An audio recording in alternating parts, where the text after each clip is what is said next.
what do we got over here? A cup of potatoes? A cup of potatoes? Shut up and sit down.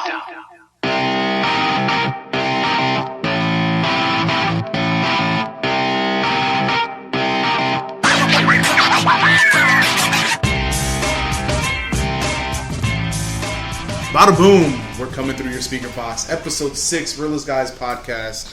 As usual, to my right, Josh Too Good Crocker. What's going on, man?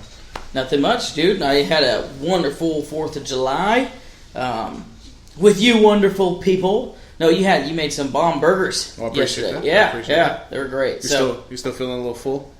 Dude, I'm stuffed. A little filled up yesterday? Yeah. No, it was great though. Just celebrating good old independence. America.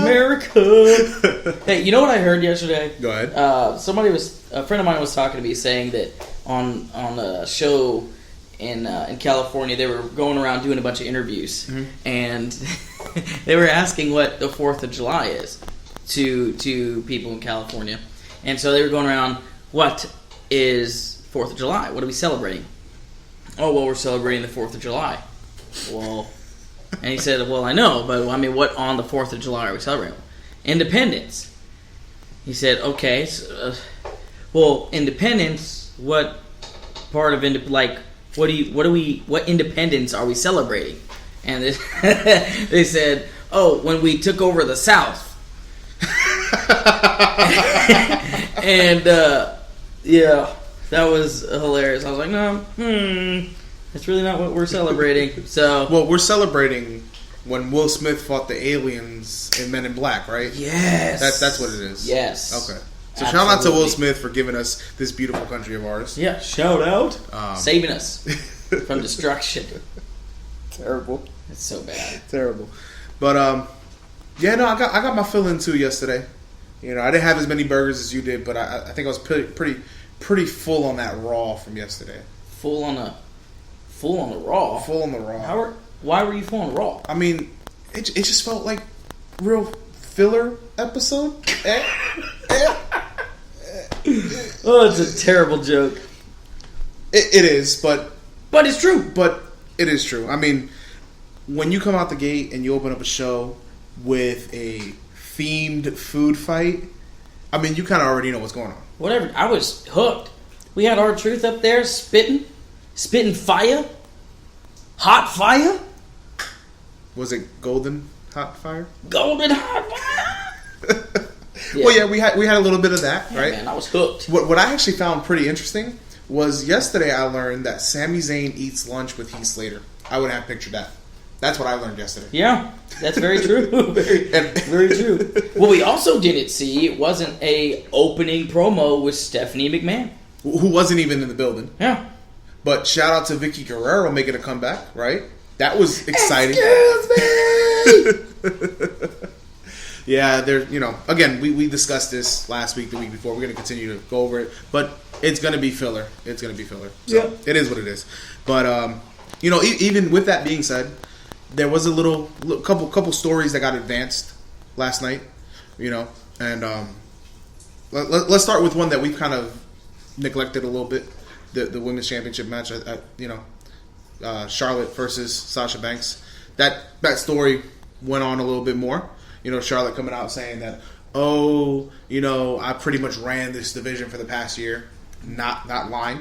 I didn't know she held the title for over 300 days now. Going back, of course, to before it became the women's championship. Yeah. And Sasha came out and did her thing, and I mean the crowd's hot for Sasha, so that's how you build a feud. It just sucks that on an episode that nobody's going to watch or that the ratings are going to tank and people aren't really going to follow up on, they decide to finally introduce some story elements to that. Yeah. So. Well, at least they had some story elements. Yeah. So, starting out with the show, they had the food fight. Mm-hmm. Your boy KO was the smart one. He listen. That was a Bay move right there. Oh. That was. I hate that word. But that was a smart move. It was. I mean, gotta give it to him. Hid under the table, dodged all the food. Mm-hmm. You know, he was smart. He was smart. And then at the end, was it the camera guy? It was whoever records GTV. Oh, okay. Yeah, there was ran out of nowhere. There was a pie that just came out of nowhere. I just love that. Even though he you know, he's this big dude and his character is pretty serious for all, you know, for the amount of joking that we did yesterday. The seriousness of his character when he took a little piece of the cake that was on his face. Yeah, I thought it was pretty funny. And even him under the table and eating the Lay's chips. I saw that. I thought those little touches were pretty cool. Yeah, it was pretty cool. But yeah, and that eventually leads to the main event, which is Team USA versus Team International. Later on in the show. Later on in the show. So anyway, after the food fight, which apparently happened earlier that day, everybody's all clean and dressed up, and we get to see some wrestling. Some wrestling. And we open up with Rusev versus Mr. Titus O'Neil coming out dressed up as Uncle Sam. Really the most shocking thing of this match, which Rusev won via accolade, and that probably means that we're not going to see another Titus Rusev match, hopefully. I mean, he's lost, 3 times now and twice via tap. Yeah. But probably the biggest development I saw from that match, Titus O'Neil wears pants. That was the biggest thing I learned from that match. Nothing else. I mean... Where's pants? Yeah, I mean, I like that we've seen more of Titus on TV. You know, it was, you know, it's kind of foolish to think how this feud was going to go anyway, if it was going to go a different direction. But I was glad to see Titus on TV. Showed him a different side, showed him more, showed his strength, showed his aggression. So I think overall, even though he lost this feud to Rusev, which is how it should have gone. Yeah, of course.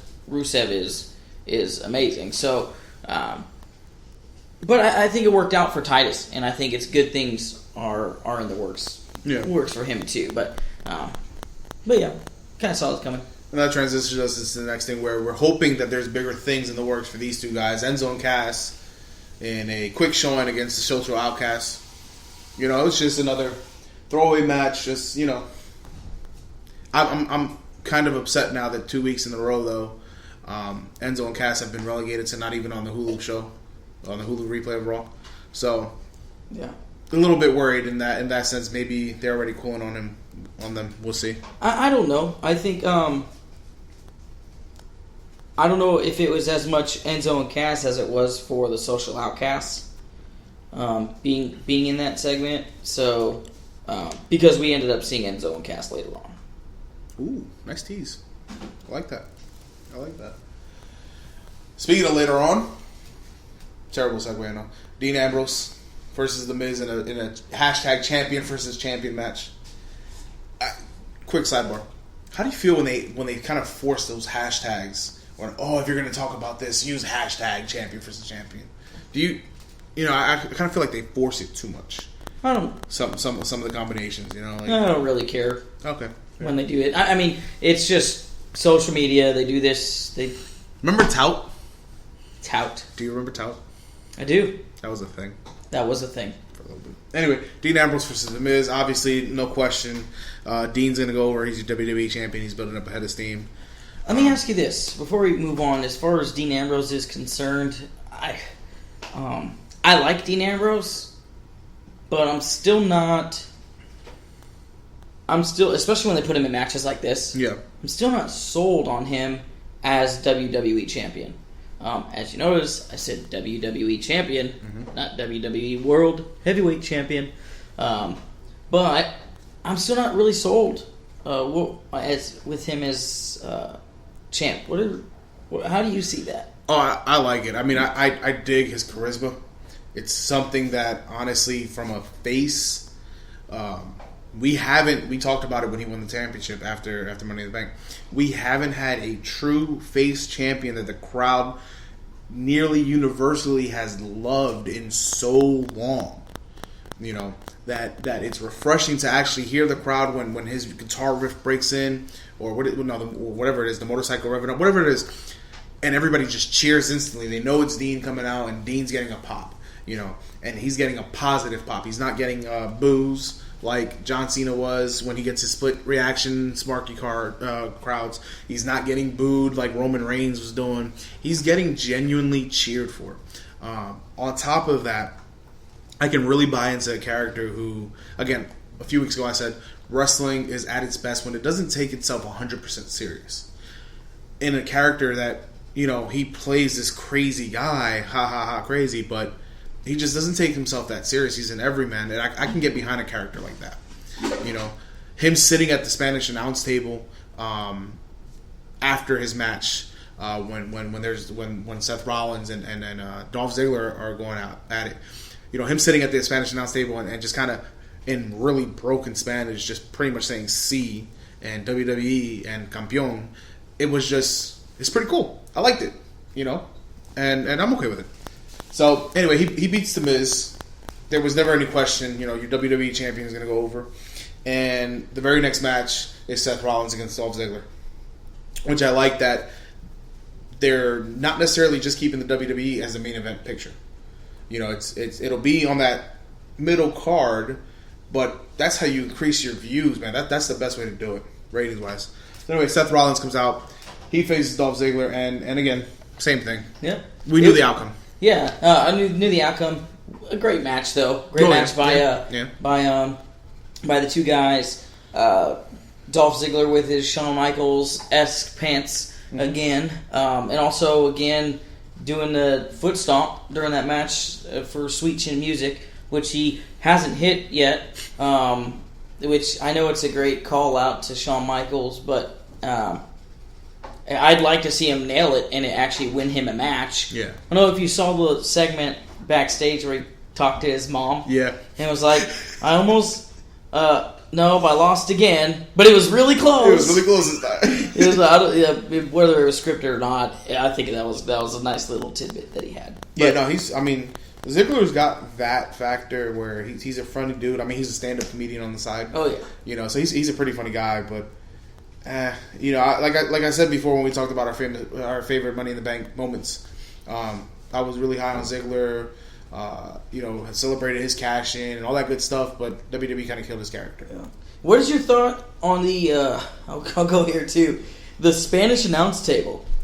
That sucker does not break as often anymore. Well, no, because now they got the German announce table, they've got the French one. The reason why Dean Ambrose went for the Dirty Deeds on the Spanish announce table this week, that thing didn't break. There's been so many times that thing just stands tall, and I'm just like, man, I think the Spanish announce table is tired of it. I got a theory for you. Roman Reigns didn't do steroids. He just touched the Spanish announce table. That's what it was. So he just got a contact high from the roids that... No, that the Spanish announce table. Intravenously. I got you. Yeah. Medical stuff. Yeah, the medical things. Yeah, I think the Spanish announce table's tired of it. I think I saw it petitioning outside. Oh. Did it sign a change.org petition? I got an email from change.org that said, Spanish announce table is tired of breaking all the time. Sign here if you'd like it to be more reinforced. And sure enough... You signed. I signed. Your signature single-handedly changed the course in WWE history. Yeah, and obviously it worked. Well, it did work, but I still don't feel like the Raw as a whole worked. Because then we get another whatever match between Golden Truth and the Vaudevillains. Yeah, it's strange. Golden Truth went over on the Vaudevillains. I don't like it because I think the Vaudevillains have actual potential to do something, but... And they're over. They're not face over, obviously, because they're heels and they play the character really well. But they get boos. Yeah. They draw legitimate heat. And I'm sure some of it still stems from what happened with Enzo and Cass. But they have better potential than to just be jobbed out to Golden Truth, who those up and comers who are both over 40 and been wrestling for 25 years. So I agree. That was strange booking indeed. Strange booking, but when WWE's on and when they book something properly, it comes across as great. And that next segment with John Cena in the ring, coming out solo. You got the club coming out, 3-on-1 again. That was a great piece of booking. Agree. AJ Styles again coming out with, hey, you know why nobody comes out? Nobody likes you. And legitimately, that's something that I think about from time to time. John Cena never has somebody come out and make a save. 9 times out of 10, he's just gonna get the beat done, or he's gonna Super Cena it up and come back. But last night we had a little different. Our boys came out.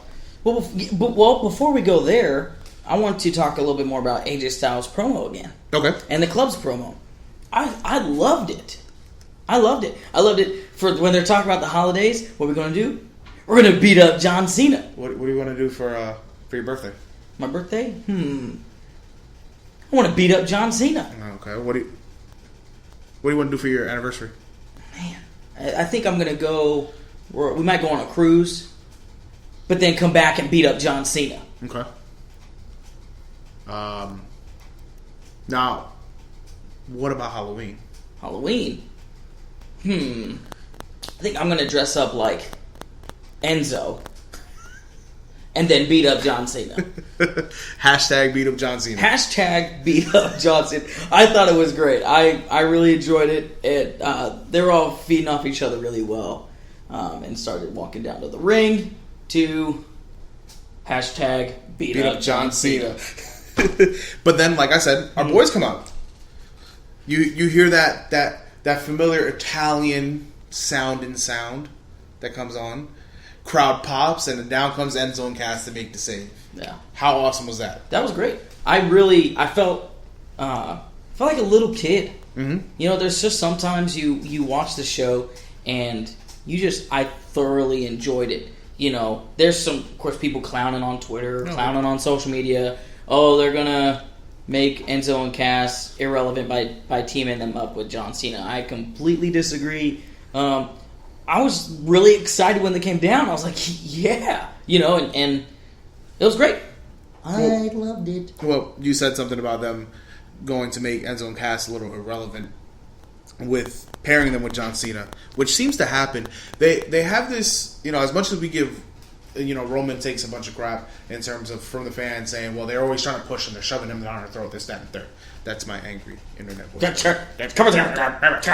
But they do the same thing with John Cena, where whatever act is the hottest on the card right now, they always try and kind of weasel John in there a little bit. You know, they kind of sort of maybe did it with AJ a little bit when they turned AJ heel.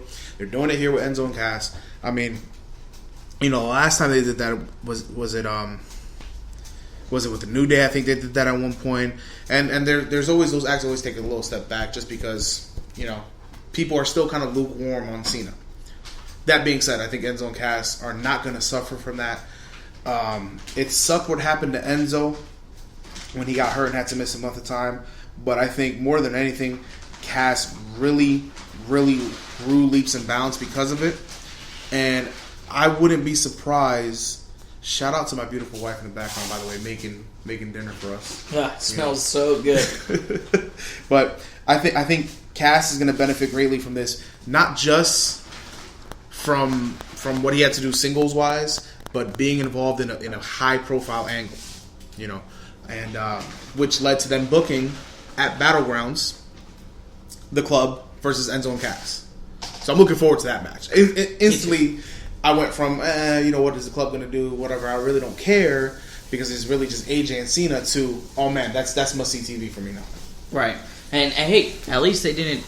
There was a lot of worry that they were going to pair the Usos with Cena, and I'm glad they went the other direction because Usos need a little bit of time away from the spotlight because I think there are people who are turning on them a little bit and they're kind of stale. So I'm glad that they didn't. Well, let me ask you something about that before we get too far away from that point. The rumor about Roman Reigns coming back heel, is he not, whatever the case may be. What do you think if they kind of not necessarily rehash, but bring back the Samoan family, what was it called, the Bloodline? The Bloodline. And instead of them coming back as all baby faces, like you said, Usos take a step back, come back a little heelish, people were turning on them, and Roman comes back as a heel, and now we have a new heel stable as well. I would love it. The Bloodline has 3 heel Samoans. I mean, that'd be pretty cool. Yeah, that'd be great. So, just an idea that literally as you spoke, I was like, oh man, that'd be pretty cool.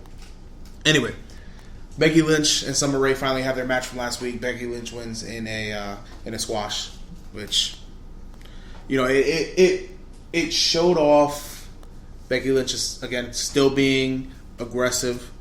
You still have the it plants a little seed in your mind. Becky Lynch has a match with Natty at the next pay-per-view. There was a little bit of a scary moment where somebody, whether it was Summer Rae trying to deliver a suplex, or if it was Becky Lynch jumping a little too high on this suplex, scary moment there where it could have gone seriously wrong, but luckily nobody was hurt, and the match finished up, But again, it was just another filler match. One thing to watch during Becky Lynch's matches, though, I really enjoy watching her wrestle. Her suplexes, her T-bone suplexes, her regular suplexes. No matter what, I mean, she executes the I know it's a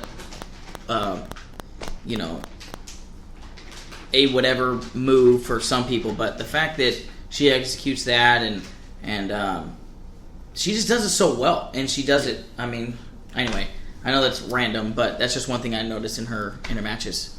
Brock Lesnar, Suplex City. Becky Lynch, BL. Yeah, I don't know. I'm just saying, conspiracy theories. Suplex County. Oh, I like that. In the middle of what Germantown? Because it's a German suplex? Okay. Well, we don't need to guess where Bray Wyatt's compound is. It's definitely not in Germany. It's in Louisiana. And the New Day will be there soon enough. Because last night, Bray Wyatt gave an open invitation. Come on down to the compound. Let's see what your power of positivity against my power of fear. Let's end this battle since the beginning of time.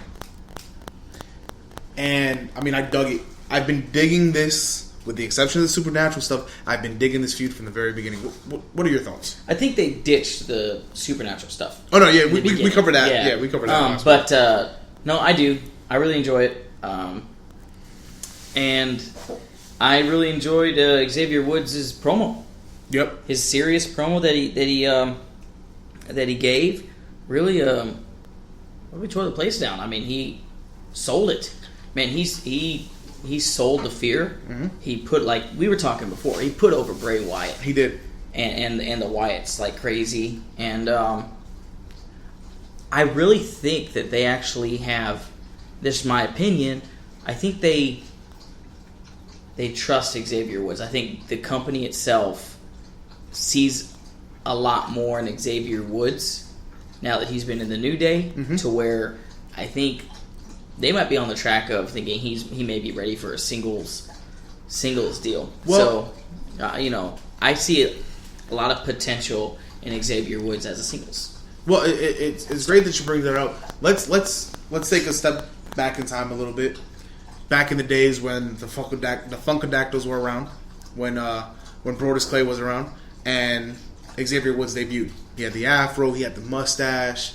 To see his growth over the last about 3 years or so into his character now, I find it fascinating. Yeah. I think in his real world chasing of his PhD, in his hosting of Up Down Down on YouTube, I think, like you said, the company sees a lot of maturity and a lot of potential in him.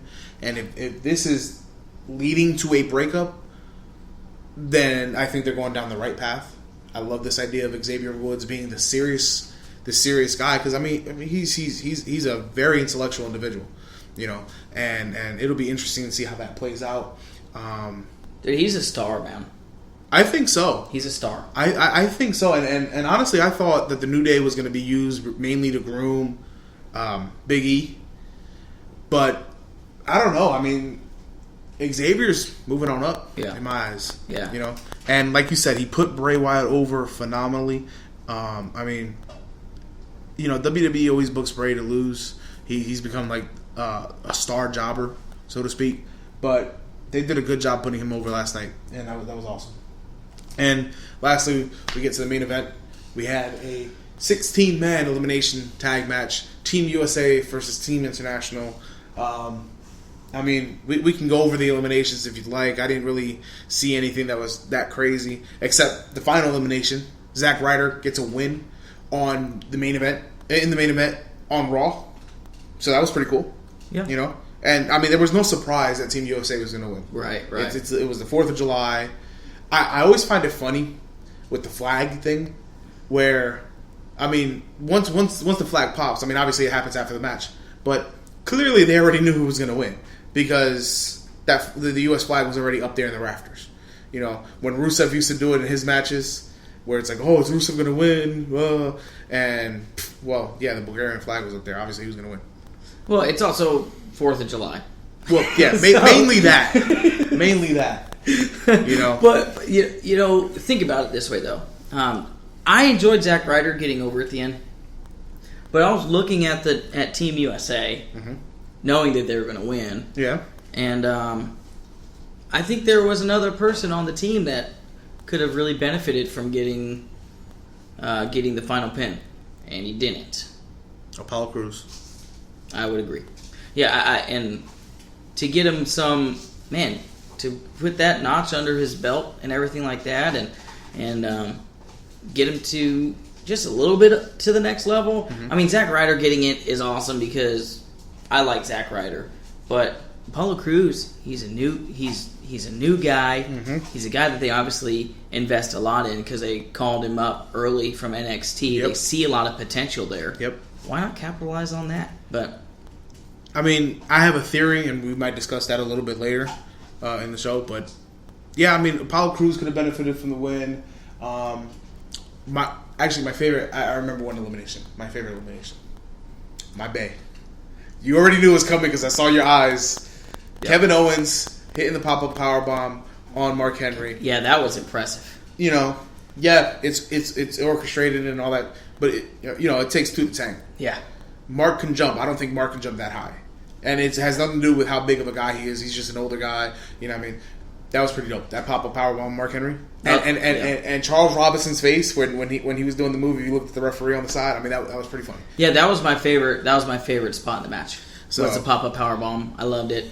And also, too, that what I actually didn't mind, we talked about this a little bit before we started the show, but actually I didn't want to throw up seeing Big Show on WWE program. Yeah, that was pretty awesome. I mean, because he hasn't been on TV and he's doing a bunch of other things now to where his focus really isn't on an on-screen character as much. So seeing him on TV, I didn't mind. I barely see the guy anymore, and so it was actually it was a pleasant surprise and a nice little addition to the match. But anyway, the match itself was kind of forgettable. Well, it was a standard. Whenever you have a multi-man match like that, you're gonna suffer from the same stuff. Anyway, so that was Raw. Like I said, it was pretty filler. Wasn't much going on. That being said, there might not have been much going on Raw, but it was the 4th of July. It was America's birthday. And when I think of America, I think of a couple of things. I think of fireworks on the 4th, obviously. I think of barbecue grills, and obviously when you're eating, you want some dessert. And when you think of America, you think of apple pie, right? So I got a question for you. What is your favorite pie filling? Favorite pie filling? Pie filling. You know what? Growing up, I wasn't really we didn't really eat a whole lot of desserts. Okay. Growing up, so I think I'm going to throw a curveball here, and you couldn't just answer me straight. You always got to throw a curveball. I do, man. I do. That's how it works. Stop picking on me. No, I'm going to go with chicken pot pie filling. Chicken pot pie filling. Yes. Okay, I could salve that. Nice stew there with a nice little bit. Oh man, I'm getting hungry. And the chicken. Well, the stew, the chicken stew. And the chicken. Not so much of the vegetables, mainly the chicken. The chicken.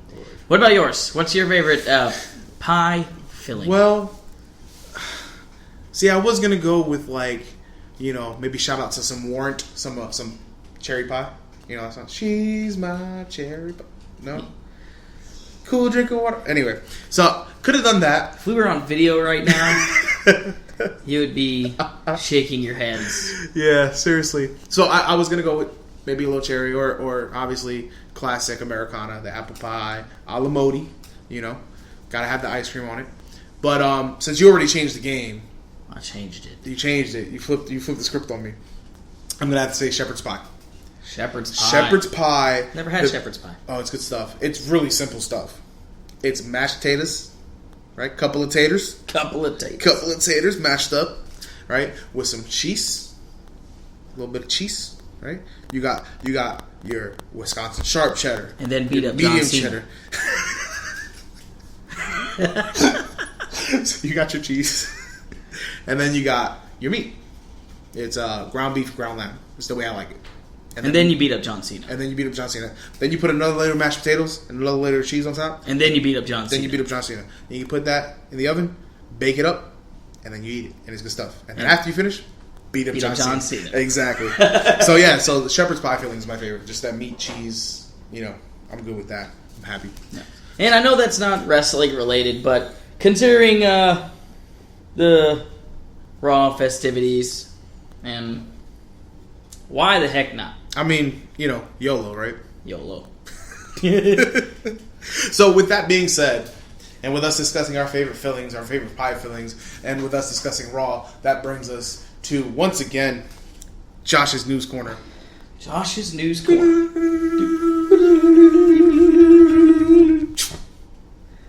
Good evening, ladies and gentlemen. No, okay, I can't do that. So yeah, coming to Josh's News Corner, I got just a little bit of news for you. Starting off with some WWE NXT news. Hideo Itami returned to an NXT house show last week in Winter Haven. And what's I'm excited for this, and here's why: is I'm anticipating a lot of big things for Hideo because there's going to be a lot of call-ups from NXT. It's going to leave some open spots, so I think Hideo is going to take a more prominent role in NXT, which I'm excited for. I'm excited too. I mean, Hideo's an amazing talent, innovator of a lot of moves that we come to see from Daniel Bryan, from CM Punk back when he was wrestling for the WWE. How long has he been out for? Dude, I haven't even. It's been over a year, right? Yeah, it's been a while. He was pretty serious. Was it his leg? I was pretty sure it's shoulder. I'm way off. I'm just concerned. Like I said, I like Itami. I'm just concerned that the long layoff that he had. He's not a young guy. He's not a spring chicken. Could be. I mean, granted, he's a consummate professional, but could be a little bit of a hindrance. I hope he doesn't come back. Like you said, he was on a house show. I hope he doesn't come back to NXT for a couple of weeks and then he's right back on the main roster. Because I feel like he needs to get his feet wet again. Yeah, I think the perfect spot for him is NXT, and I think this is actually a better time for him to be on NXT. Yep. And here's my thoughts: because when he joined, there were still a lot of big names that were ready to that were main event or main roster ready, and he kind of was thrown into the mix a little bit. And he got lost in the shuffle. He was lost in the shuffle. So I think with a lot of people that were in that time are now on the main roster already. A lot more people since he's been gone are going to be on the main roster from the draft. Mm-hmm. I think it's going to be a great opportunity for Hideo. So I'm excited for that. Next item for news, we have the rumor for Lesnar's opponent. Dave Meltzer, he says that Randy Orton is a possible opponent. There's a Reddit user named Mr. Know-It-All 1. He's the same guy that called out the fact that Shane McMahon was coming back. He's actually saying that it's Randy Orton. He posted this thing on Reddit saying, "I'm back," and Randy Orton is... I frequent the subreddit, the Squared Circle subreddit, and I read that post, and I was like, come on now, dude. Just... Yeah. And that's the thing, too, is, man, we're going to find out tonight on when it records, and whoever's at SmackDown is probably going to put it out there for social media. So we're going to find out. But definitely, as of right now, I haven't looked at Twitter yet. So, but either way, I think if it is Randy Orton, cool. Mm-hmm. There's another article that I read that said that Randy Orton is going to start training for his WWE comeback next week. So if it is Randy Orton, it's kind of strange that they would announce Randy Orton without him fully being ready yet, but, Well, unless it's just a matter of training in the sense that he's just got to get back into a little bit of ring shape, get rid of some of that rust. Fair enough. And then on top of that, I mean, you know, they're showing now that they can build up a match and a WWE Championship match, no less, without one of the players involved. You know what I mean? So it wouldn't surprise me if Randy is the one that's going to come back and take on Brock Lesnar. That if he's just going to be out there now getting ready, getting into ring shape, that he'll still be off TV. Or this will be his match back, his first match back. We might see him on TV here, but he won't have an official match until SummerSlam. It wouldn't surprise me. And for my money, I mean, I'm assuming it's probably going to be Randy Orton, just because who else would you put in that spot? Yeah. You know? I think it's a big undertaking for Randy to have his first match against Brock Lesnar because it's such a physical match. Did you say undertaking? Undertaking, yes. Not another Brock Lesnar Undertaker match. No. Okay. No. I think it would be a big undertaking. Okay. For Randy Orton and him to come back from injury. Because he's been gone for a while. And I just think kudos to him for being ready for Brock Lesnar. Mm-hmm. I know we all know wrestling is scripted, but Brock Lesnar is. Sometimes they don't pull he doesn't pull a lot of punches. He's definitely very physical. So we'll see. You know, hopefully Randy Orton doesn't hurt himself again. Again. So moving on to Twitter, and I got a little more news items this week than I did last week because Raw was a little bit this week. So I got some Twitter news. Apollo Crews, his tweetscapade that he had. Apparently, some people found some tweets from like 2013 that were derogatory. Not only that, they found some tweets towards Big E from that time as well.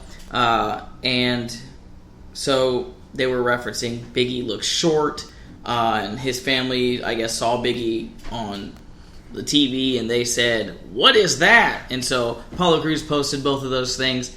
But apparently, Sasha Banks helped them make up. If you saw Twitter, well, see, she's not just a legit boss; she's a legit peacemaker, actually, because make the peace, then they keep the peace. Holla. But yeah, I mean, Sasha Banks doing what she does best, you know, engaging, because that's what it is. I mean, and that was a short-lived feud. I mean, I know there was a little controversy because not just with what was tweeted, but then Apollo went ahead and deleted all his tweets, and then he was unverified and all this other stuff, which led me to believe that maybe that was supposed to be Apollo's spot. It wouldn't be the first time they used Zack Ryder to take somebody else's spot for some type of controversy or whatever. Yeah. So, you know, something like that. Yep. But more importantly, to all my Tweety birds out there. Tweety birds. You can't be too sly when you're out there tweeting. Tweeting. And think that what you tweeted out 18 years ago is not going to come back to life. I mean, that's just the reality of the situation. It's out there, man. It's on the Twitterverse. But yeah, man, they made up. He lost his verified status, as you said, and he deleted all of his stuff. Mm-hmm. So sad face. But moving on, there was a image that was going through Twitter that showed a picture of Roman Reigns with another WWE Network special of 24. That circulated the interwebs, and that is not happening. It was like Road to Redemption or something like that. It's not happening.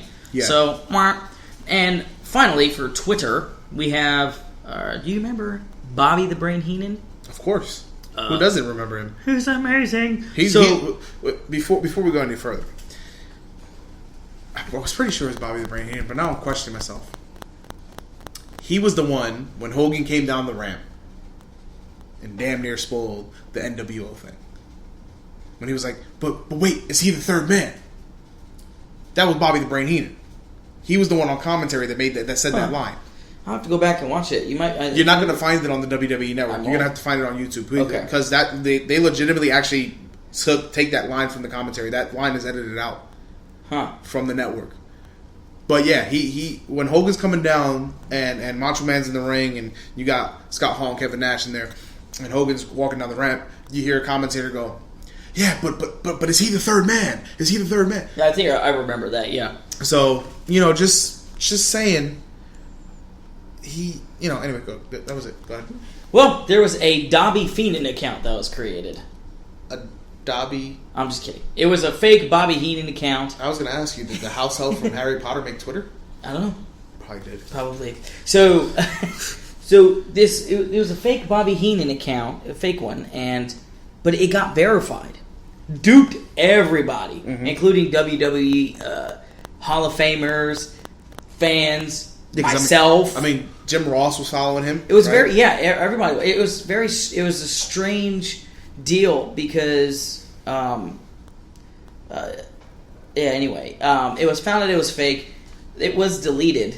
The account was deleted, but man, you got to literally have nothing to do with your time than, and to create a fake account like this. I mean, that's just not right, So if you're out there, you're probably not even hearing this podcast, but grow up, get a life. Don't feed the trolls, man. That's what it is. Don't feed the trolls. Feed the trolls. It's just attention seekers. That's all it is. Of course. So. Well, they got my attention. So whatever they did worked, and I also got the attention of probably around 70,000 people. Yeah. So, anyway, I'm glad it was deleted. And final bit of wrestling news. Do you remember a guy named Cody Rhodes? I seem to remember something about smoke and mirrors. Smoke and mirrors. What about Stardust? What did he used to do? He used to hiss, right? Yeah. I'm not going to hiss. Something like that. Yeah. I just did it. Yeah. Again, if you saw this on video, you'd be shaking your head. So, anyway, some news. He's getting, he has some ring dates announced. August 19th, he's going to be wrestling against probably one of the best technical wrestlers today, Zack Sabre Jr. at Evolve 66. I was going to say, how is John Cena going to wrestle him? And then he's going to beat up John Cena. And then on August 20th, he's fighting Chris Hero at Evolve 67. If you don't know who Chris Hero is, he was... formerly Cassius Ohno. In WWE NXT. Yep. And so he has some ring dates, which is pretty exciting. Good for him. The sooner I can see Cody Rhodes, I'm really hyped for his indie run right now. My friends will tell you, I was kind of womp on Cody Rhodes, and then I don't know what it was. I don't know if it was just his smoke and mirrors theme just ended up getting stuck in my head, or if it was his feud with Booker T when he was passing out the paper bags. I don't know what it was, but I went complete 180 on him. And Cody, I swore up and down Cody was the truth, and I still to this day I swear Cody's the truth. And I'm really looking forward to him, hopefully dominating this run. And possibly returning to the WWE in a couple years, and them finally utilizing him to the potential that I feel he has. So that'll be pretty cool. Yeah, it is exciting. Well, that is all for. I'm sorry. That is all for Josh's News Corner. Come back next week, where we will talk more news. Shout out to those audio levels. I'm sorry for listening to it in the headphones. It's all distorted. Well, that's it for Josh's News Corner. I do have one thing I want to touch on real quick before we start wrapping up. Saturday is UFC 200.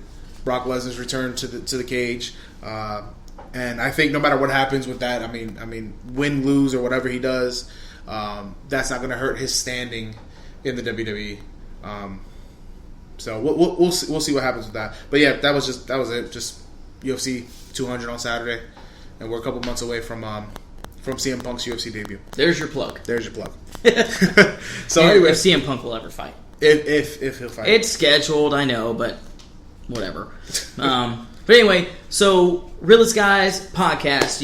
We are on Twitter. We're on Facebook.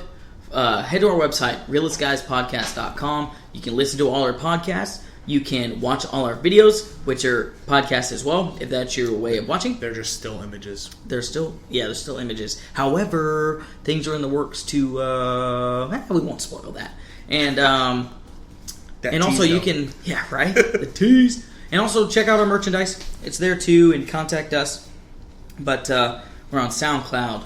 Again, we're on YouTube. We're on iTunes. We're on Stitcher. Find us wherever. Realest Guys Podcast. Don't get it twisted, and you should probably subscribe, and you should probably follow. If you don't do either of those, there's only one word to describe you: and I'm going to spell it out for you. SAWFT. Soft. Later.